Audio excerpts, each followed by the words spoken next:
Mary Magdalene. It was in the month of June when I saw him for the first time. He was walking in the wheat field when I passed by with my handmaidens, and he was alone. The rhythm of his step was different from other men's, and the movement of his body was like naught I had seen before.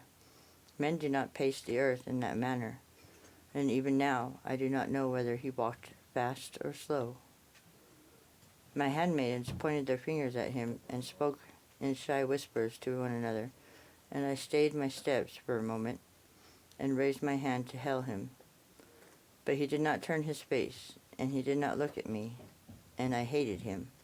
I was swept back into myself, and I was as cold as if I had been in a snowdrift, and I shivered.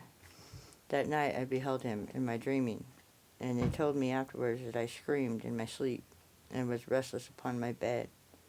I was in the month of August that I saw him again through my window. He was sitting in the shadow of the cypress tree across my garden, and he was still as if he had been carved out of stone, like the statues in Antioch and other cities of the north country.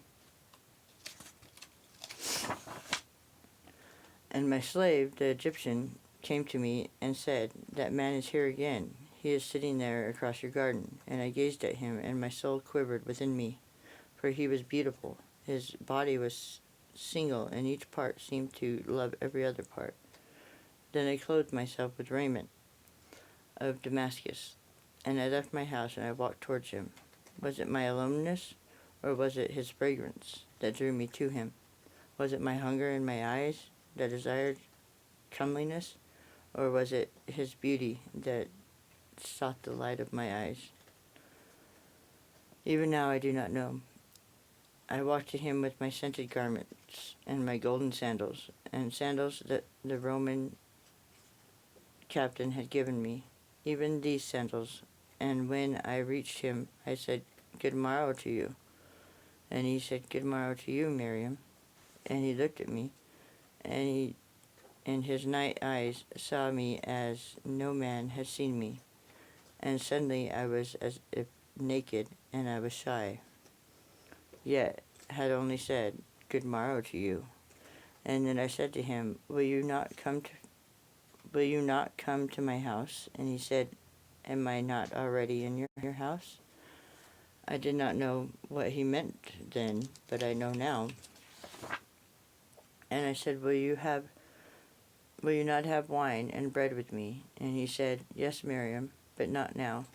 Not now, not now," he said. And the voice of the sea was in those two words, and the voice of the wind and the trees. And when he said them unto me, life spoke to death. For mind you, my friend, I was dead. I was a woman who had divorced her soul. I was living apart from this self which you now see. I belonged to all men and to none. They called me a harlot, and a woman possessed of 7 devils. I was cursed, and I was envied. But when his dawn eyes looked into my eyes, all the stars of my night faded away, and I became Miriam, only Miriam, a woman lost to the earth. She had known and finding herself in new places. And now again I said to him, "Come into my house and share bread and wine with me." And he said, "Why do you bid me to your guests?" And I said, "I beg you to come into my house." And it was all that was sod in me, and all that was sky in me, calling unto him. Then he looked at me, and the noontide of his eyes was upon me, and he said, "You have many lovers, and yet I alone love you. Other men love themselves in your nearness. I love you in yourself.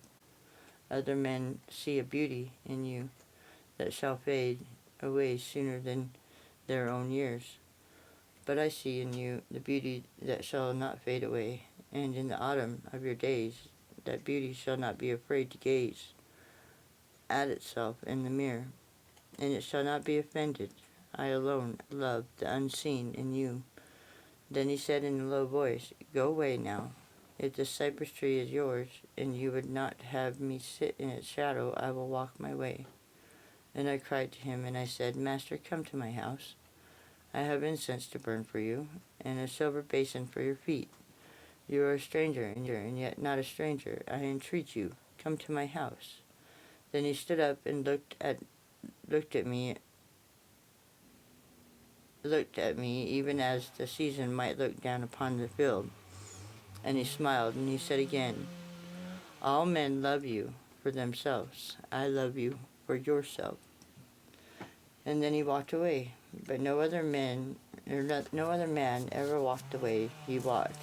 Was it a breath born in my garden that moved to the east, or was it a storm that would shake all things to their foundations?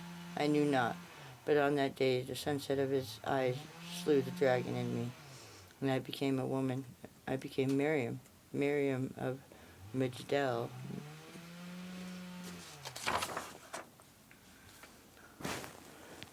Mary Magdalene.